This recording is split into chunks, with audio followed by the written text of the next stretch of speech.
Hi there, Jason Ford from Quanta Training here, and welcome to the first in a series of videos taking you through how to get the most out of Microsoft Teams when collaborating from home.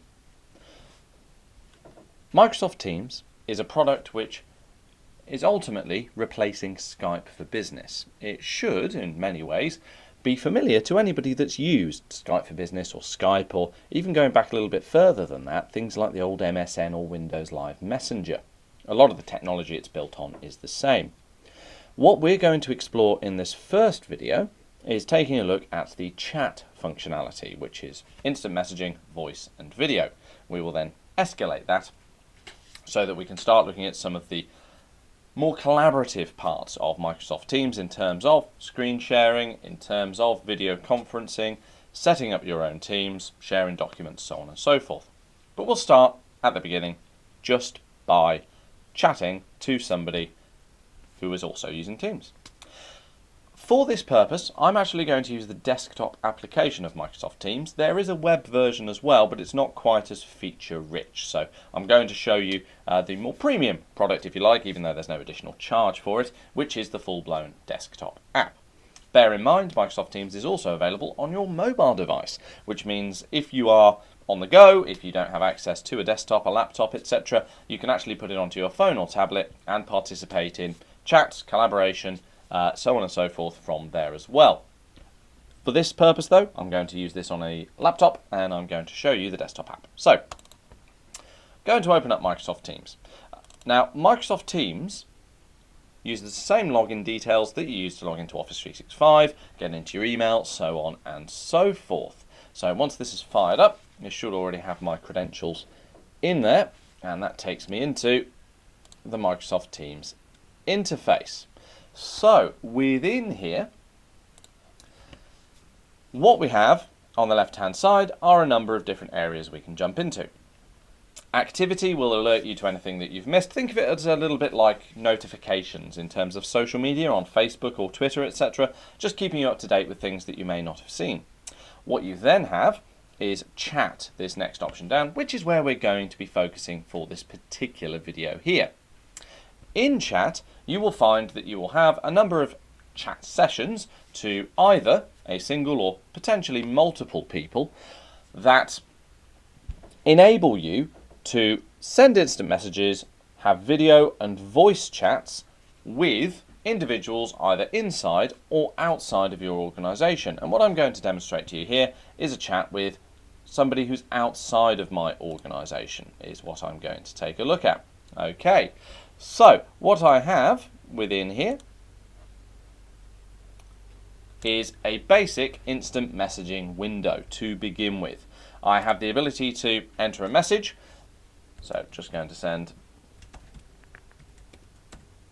a quick chat message there, and down at the bottom here I've got the option to add rich text if I wish to do so, to add emojis, animated GIFs and stickers. To be honest with you, you may find your organisation has turned those off, but if they're still there, they add a little bit of a fun flair, if you like, to what you have with regards to your chats. And what I will actually have, if I just get rid of my rich text there for a second, I can send messages. Mine will always show up in this kind of dark blue on the right hand side, and any replies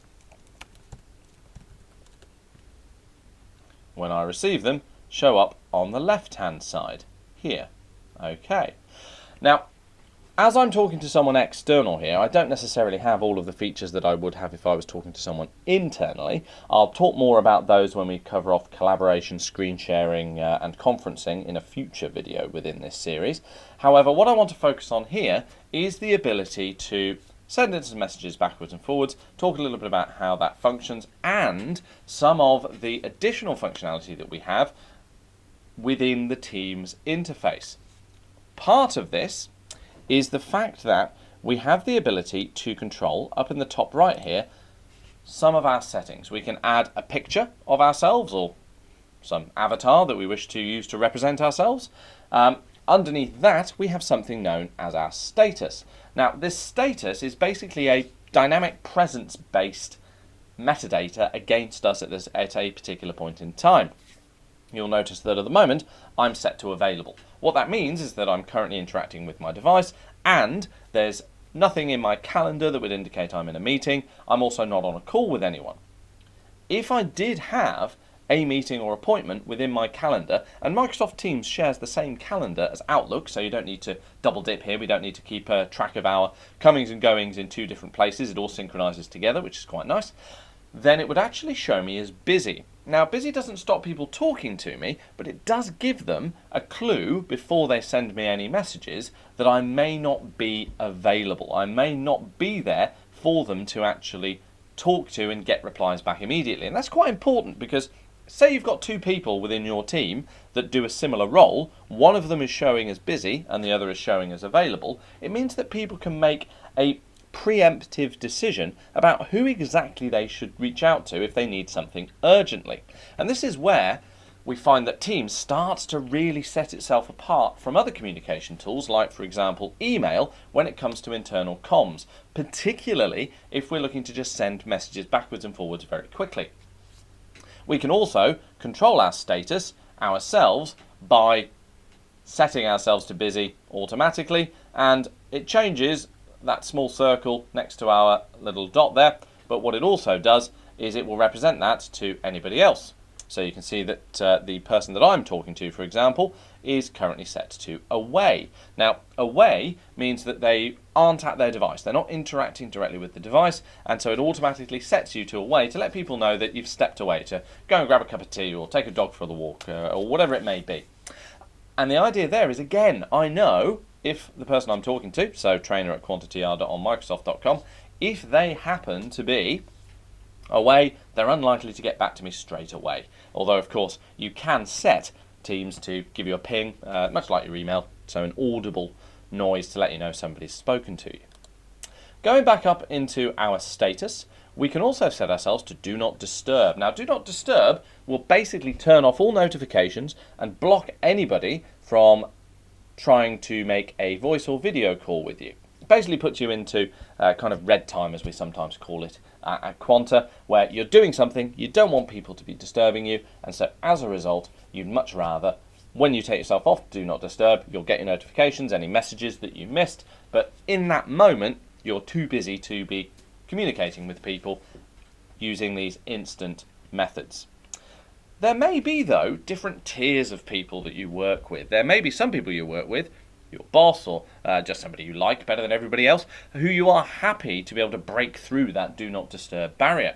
What we can then do by selecting our little profile bubble up at the top here and going down into settings, we actually have the ability within here, as well as being able to change things such as the theme and whether it loads on startup, we also have the ability under privacy on the left hand side to manage something called priority access. In here you then have the ability to choose people that have priority access. Now what that means is you will still get notifications and they will still be able to call you, they will still be able to video chat with you if you're set to Do Not Disturb. So it's quite nice to have that ability to say, okay, when I go into Do Not Disturb, shut everything down, I don't want people disturbing me at all, but these people have the ability to override that because, as I say, maybe they're important or maybe you just like talking to them better than other people in your organisation. I'm not going to judge. Other things we can set here, we can set Be Right Back and we can also appear away, which is where we're not actually away from our device, but we'd like to pretend to be, so again, people don't bother us. But to be honest with you, you may as well go Do Not Disturb if you're not wanting to be bothered by other people. We can also reset our status at any point, taking us back to Available. You only really need to manually set it if you're looking to set something like Do Not Disturb or Be Right Back, because the others appear, it will automatically set you to away if you leave your device and aren't interacting with it. It will likewise update with busy or in a call when you have a meeting in your calendar or if you are actually in a call. So no need to manually update those really. In addition to your status, you can set a status message.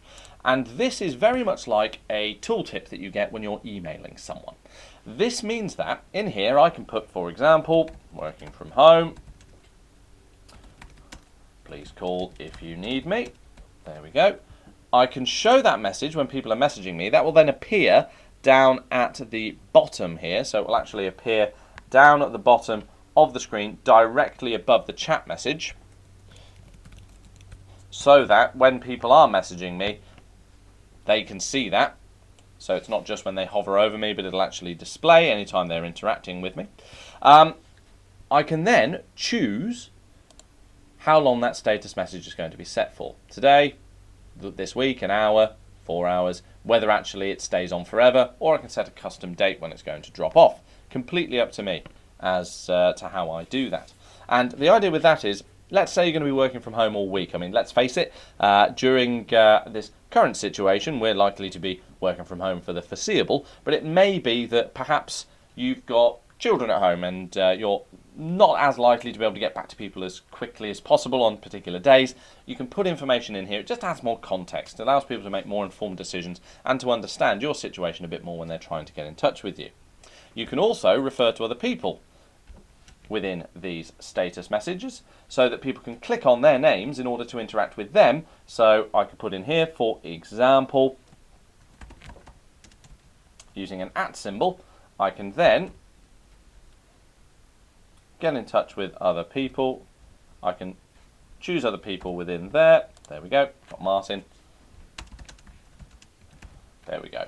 So contact Martin Laslett if I'm away, and that becomes an interactive link people can then use to launch into a chat with them. So pretty nifty.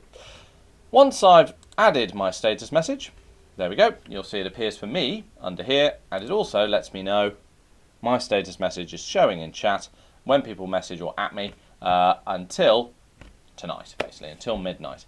I can change my status from there as well. So quite handy. And the idea is that if you are using out of offices internally, at the moment you can imagine you're getting quite a lot of those, or working from home emails, etc. So quite a good idea, if I'm perfectly honest, to just use your status and change your status settings within Teams in order to give that context to people. So that's what we're using here at Quanta. Makes life nice and easy. The last part I want to show you here is the ability to save messages. And this can be a real godsend when it comes to trying to get information back that someone sent you a while ago. So let's say within this chat, someone sends me a door code. Okay, so there we go. The door code is 1009. Great, that's something that I'm probably going to need later. So if I've then got a whole load of chats that are coming down underneath it, that could easily get lost. And although there is a bit of search functionality within Teams, it's not that good. So what I can do, if I hover over a message that I want to be able to come back to later, to bookmark effectively, I can use the ellipses, the 3 dots that I've got for that message, and I can choose to save this message. When I do so, it tells me up in the top here that I've got something saved. If I then click on my little bubble and go to saved, which has got that little bookmark icon, it takes me into here, and you can see it's now highlighted, and it'll jump me back in the chat to that particular message. So I can use this to bookmark important messages, things I want to come back to later, or things that are going to be important that I need to be able to refer back to quickly. Good stuff. Once I'm done with it, so let's say I've used that door code, I can then click the little bookmark message to unsave. Not entirely happy with that word, but apparently that's what they use. To unsave that message so that it clears it basically from that view. So I can use this to basically create a little list of important information for myself. So quite a lot of functionality straight away in terms of these chats. What we'll take a look at in our next session is collaborating on documents from within Teams, and we'll do that by using some of the online apps, but also taking a look at screen sharing.